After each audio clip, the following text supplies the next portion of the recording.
ನಿಮಗೆಲ್ಲರಿಗೂ ಗೊತ್ತಿದೆ. ಈ ರಸ್ತೆ ದುರಸ್ತಿಗೆ ಆಗ್ರಹಿಸಿ ನಾವು ವಿಪಕ್ಷದ ಸದಸ್ಯರು ಇವತ್ತು ಈ ಸದನದ ಬಾವಿಯಲ್ಲಿ ಧರಣಿಯನ್ನು ಮಾಡ್ತಾ ಇದ್ದೇವೆ. ಕಳೆದ 2-3 ಮೀಟಿಂಗ್ಗಳಲ್ಲಿ ರಸ್ತೆಯ ಪರಿಸ್ಥಿತಿಯ ಬಗ್ಗೆ ನಿಮ್ಮ ಗಮನಕ್ಕೆ ನಾವು ತಂದಿದ್ದೆವು. ಆದಷ್ಟು ಬೇಗ ಮಳೆ ಪ್ರಾರಂಭವಾದ ಮೊದಲು ಪ್ಯಾಚ್ ವರ್ಕ್ಗಳನ್ನು ಮಾಡಿ ವೆಟ್ ಮಿಕ್ಸ್ಗಳನ್ನು ಹಾಕಿ ಅದನ್ನು ದುರಸ್ತಿ ಮಾಡಿ ಅನ್ನುವಂಥ ಮನವಿ ನಿಮಗೆ ಹಲವಾರು ಬಾರಿ ನಾವು ಮಾಡಿದ್ದೆವು. ಆದರೆ ಕೆಲವು ಕಡೆ ಅದನ್ನು ಮಾಡಿದ್ದೀವಿ ಮತ್ತು ಕೆಲವು ಕಡೆ ಅದನ್ನು ನಿರ್ಲಕ್ಷ್ಯಗೊಳಿಸಿದ ಪರಿಣಾಮ ಇವತ್ತು ಕೆಲವು ಪ್ರಮುಖ ರಸ್ತೆಗಳಲ್ಲಿ ಓಡಾಡಲಿಕ್ಕೆ ಆಗದಿರುವಂಥ ಪರಿಸ್ಥಿತಿ ನಿರ್ಮಾಣ ಆಗಿದೆ. ಅದರಲ್ಲಿ ಅತ್ಯಂತ ಪ್ರಮುಖವಾಗಿ ಅನಂತಶನದಿಂದ ಪೆರ್ವಾಜೆ ರಸ್ತೆ ಸುಮಾರು 3-4 ವಿದ್ಯಾರ್ಥಿಗಳು ಬೋಳಂದ್ರೆ ಕಾಲೇಜಲ್ಲಿ, ಪೆರ್ವಾಜೆ ಶಾಲೆ, ಜೆಸಿಸ್ ಹೀಗೆ ಎಲ್ಲ ಕಡೆ ಹೋಗುವ ವಿದ್ಯಾರ್ಥಿಗಳು ಇದರಿಂದ ಸಂಕಟ ಪಡ್ತಾ ಇದ್ದಾರೆ. ಅದಕ್ಕಿಂತ ಪ್ರಮುಖವಾಗಿ ಗಜರಿ ಆಸ್ಪತ್ರೆ ರಸ್ತೆ, ಅತಿ ಹೆಚ್ಚು ರೋಗಿಗಳು ಆ ಆಸ್ಪತ್ರೆಗೆ ಭೇಟಿ ಕೊಡೋದು, ಆಂಬ್ಯುಲೆನ್ಸ್ಗಳು ತುರ್ತು ಚಿಕಿತ್ಸೆಗಾಗಿ ಆಂಬ್ಯುಲೆನ್ಸ್ಗಳು ಭೇಟಿ ಕೊಡುವ ಸಂದರ್ಭದಲ್ಲಿ ಆ ರಸ್ತೆ ಸಂಪೂರ್ಣವಾಗಿ ಹೋಗಿದೆ. ಎಲ್ಲ ರಸ್ತೆ ಯಾಕೆಂದ್ರೆ ಕಾಮಗಾರಿ ಮಾಡುವಾಗ ರಸ್ತೆಯನ್ನು ಆಗಿರೋದು ಸಾಮಾನ್ಯ, ಆದರೆ ಅದನ್ನ ಒಂದು ಕಾಮಗಾರಿ ಮಾಡಿ ವೆಟ್ ಮಿಕ್ಸ್ ಗಳನ್ನ ಮುಚ್ಚಿಕೊಂಡು ಅದನ್ನ ಸರಿ ಮಾಡ್ತಿದ್ರೆ ಈ ಯಾವುದೋ ಸಮಸ್ಯೆಗಳು ಆಗ್ತಿರಲಿಲ್ಲ. ಅದರಿಂದ ಆ ಪರಿಸರದ ಜನರು ತುಂಬಾ ಆಕ್ಷೇಪಗಳನ್ನು ವ್ಯಕ್ತಪಡಿಸಿದ ಪರಿಣಾಮವಾಗಿ ನಾವು ಅನಿವಾರ್ಯವಾಗಿ ಪ್ರತಿಭಟನೆ ಮಾಡುವಂತ ಪರಿಸ್ಥಿತಿ ನಿರ್ಮಾಣ ಆಗಿದೆ. ಮತ್ತು ಅದರ ಜೊತೆಯಲ್ಲಿ ಪೆರ್ವಾಜೆ ಪತ್ಮನಿಕಟ್ಟೆ ರಸ್ತೆ ಕೂಡ ಮೊನ್ನೆ ಆ ರಸ್ತೆಗೆ ನಾವು ಭೇಟಿ ಕೊಟ್ಟೆವು. ನಾವು ಭೇಟಿ ಕೊಡುವಾಗಲೇ ಒಬ್ಬರ ಕಾಲು ಉದ್ದಕ್ಕೆ ಕೂತ್ಕೊಂಡು ಚಪ್ಪಲಿ ಗಿಪ್ಪಲಿಗಳನ್ನು ಅವ್ರು ಕಳ್ಕೊಂಡು ಮೊಣಗಂಟುವರೆಗೆ ಅಲ್ಲಿ ಕಾಲು ಕೆಸರಲ್ಲಿ ಕೂತ್ಕೊಂಡಿದೆ. ಅದರಿಂದ ಅಲ್ಲಿಯೂ ಕೂಡ SVT ಕಾಲೇಜ್ ಇದೆ. ಆ SVT ಕಾಲೇಜ್ ಬರುವ ವಿದ್ಯಾರ್ಥಿಗಳು ತುಂಬಾ ಸಂಕಟ ಬರ್ತಾ ಇದ್ದಾರೆ. ಅದರಿಂದ ಆ ರಸ್ತೆ ಕೂಡ ಶೀಘ್ರವಾಗಿ ದುರಸ್ತಿ ಮಾಡಬೇಕಿತ್ತು ಅನ್ನುವಂಥ ಮನವಿ ನಿಮಗೆ ನಾವು ಆಲ್ರೆಡಿ ಹೇಳಿದ್ದೇವೆ. ಆದ್ರೆ ಮತ್ತೆ ಅಲ್ಲಿ ದುರಸ್ತಿ ಮಾಡುವಾಗ ಯಾವುದೇ ಮುನ್ನೆಚ್ಚರಿಕೆ ಇಲ್ಲ, ಅದಕ್ಕೆ ಬ್ಯಾರಿಕೇಡ್ಗಳನ್ನು ಇಡಲಾಗಿ ಅದು ಯಾವುದೂ ಇಲ್ಲ. ನಾವು ಹೋದ ನಂತರ ಮೊನ್ನೆ ನಾವೇ ಇಟ್ಟೇವೆ SVT ರೋಡಲ್ಲಿ, ನಾವೇ ಬ್ಯಾರಿಕೇಡ್ಗಳನ್ನು ಮಾಡಿದ್ದೇವೆ. ತುಂಬಾ ಜನ ಇದ್ರು ಕೂಡ.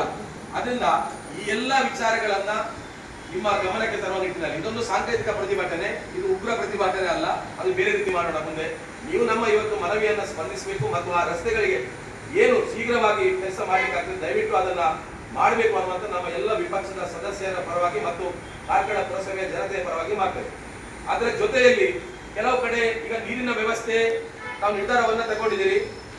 ನೀರಿನ ವ್ಯವಸ್ಥೆಗೆ ನೀರು ಕೊಡುವುದು ಅನಿವಾರ್ಯವೇ, ನೀರಿನ ಪೈಪ್ಲೈನ್ ಕೆಲಸ ಅನಿವಾರ್ಯ ಆದರೂ ಕೂಡ ಅದಕ್ಕೆ ಪರ್ಯಾಯ ಸರಿಯಾದ ವ್ಯವಸ್ಥೆಗಳನ್ನು ತಾವು ಮಾಡಬೇಕು. ಈಗ ಟ್ಯಾಂಕರ್ಗಳನ್ನು ತಾವು ಸಿದ್ಧಪಡಿಸಿದ್ದೀರಿ ಮತ್ತು ಕೆಲವು ಕಡೆ ನೀರು ಕೊಡ್ಲಿಕ್ಕೆ ವ್ಯವಸ್ಥೆಗಳನ್ನು ತಾವು ಮಾಡಿದ್ದೀರಿ ಅಂತ ನಾವು ತಿಳಿದು ಪಡ್ಕೊಂಡೆ. ಅದರ ಬಗ್ಗೆ ನಮಗೆ ಖುಷಿ ಇದೆ. ಆದ್ರೂ ಕೂಡ ಕೆಲವು ಕಡೆ ಇವತ್ತು ನನ್ನ ಬೆಳಿಗ್ಗೆ ನನ್ನ ವಾರ್ಡ್ನಿಂದಲೇ ಫೋನ್ ಬಂದಿದೆ, ನಮಗೆ ನೀರು ಬರದೆ 3-4 ದಿವಸ ಆಗಿದೆ ಅಂತ. ಮಳೆಗಾಲದಲ್ಲೇ ನೀರು ಬರ್ತಿಲ್ಲ ಅಂತಂದ್ರೆ ಇದರ ಪರಿಸ್ಥಿತಿ ಏನು ಆಗಿದ್ರೆ ಮುಂದೆ ಅಂತ ಏನು ಅಂತ. ಮಳೆಗಾಲದಲ್ಲಿ ನೀರು ಕುಡಿಲಿಕ್ಕೆ ನೀರು ಮನೆಗೆ ಸಹಜವಾಗಿ ಆಗುದಿಲ್ಲ ಅಂತ ಹೇಳಿದ್ರೆ ಇದು ನಮ್ಮ ವೈಫಲ್ಯ ಅಂತ ಆಗ್ತದೆ. ಅದರಿಂದ ಪೈಪ್ಲೈನ್ ವ್ಯವಸ್ಥೆಗೆ ನಮ್ದು ಯಾವುದೇ ಅಭ್ಯಂತರ ಇಲ್ಲ, ಕಾಮಗಾರಿ ಆಗಲೇಬೇಕು, ಒಂದು ವ್ಯವಸ್ಥಿತವಾದ ಪೈಪ್ಲೈನ್ ಅಳವಡಿಕೆ ಆಗಬೇಕು. ಆದ್ರೆ ಪೈಪ್ಲೈನ್ ಅಳವಡಿಕೆಯಲ್ಲಿ ಪೈಪ್ಲೈನ್ ನಾವು ಸಂಪೂರ್ಣವನ್ನು ಸ್ಥಗಿತ ಮಾಡಿದ ಪರಿಣಾಮವಾಗಿ ಸರಿಯಾದ ರೀತಿಯಲ್ಲಿ ನೀರು ಸರಬರಾಜು ಆಗ್ತಾ ಇಲ್ಲ.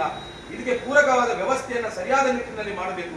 ಮತ್ತೆ ಅದಕ್ಕೆ ವಿಶೇಷವಾದ ಒಂದು ತಂಡವನ್ನು ರಚನೆ ಮಾಡಬೇಕು ಅನ್ನುವಂತ ಮನವಿಯ ಜೊತೆಯಲ್ಲಿ ಅಲ್ಲಿ ಪಂಪ್ಗಳನ್ನ ತೆಗೆದು ಬಿಟ್ಟಿದ್ದೀರಿ.